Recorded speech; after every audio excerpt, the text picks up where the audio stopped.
How much should you be saving for college? Well, that's a great question. A few weeks ago, I made a video about, is college still worth it? So I'll throw that up right here if you want to watch it.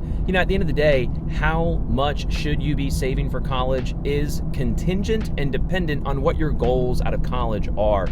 I spent about almost a decade being a financial advisor, having one-on-one personal conversations with people about this decision, and this is how I would approach it.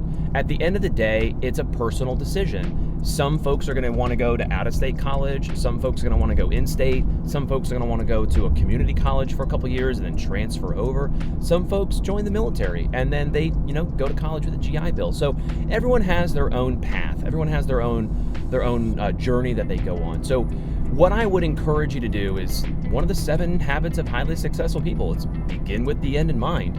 And so if the end goal is your desire to pay for 100% of your child's college expenses, tuition, books, room and board, meal plan, transportation, laptop, furniture, clothing while they're out there, car insurance while they're out there, cell phone, it all adds up.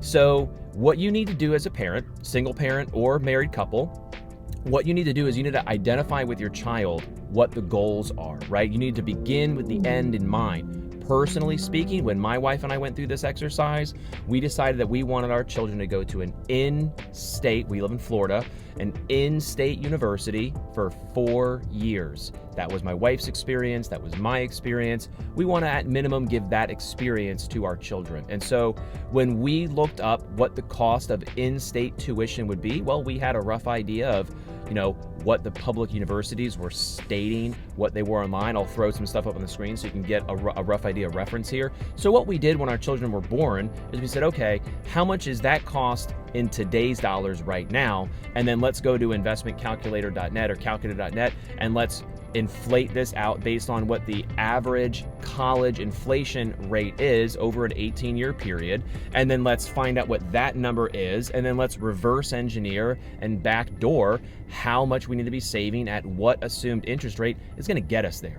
And so, for us, as our income has increased, we have paid off our debt. We have freed up our cash flow. And so we are very blessed to be in a great situation to where we basically went from taking their daycare expenses, and then once their daycare expenses went away, we pretended like we were still broke. We pretended like we still had children in daycare, and we took that money that was no longer going to the daycare and we started throwing it into some 529s. Now, we did that to the best we could. We still had other stuff that we wanted to pay off and other goals that we had to do, so we didn't go full ham into the 529. However, we did recently increase, so we're doing $400 a month into each of the girls' 529s. So based on where we're at today and based on that savings rate, we should be in the next 7 to 10 years, we should be looking real good.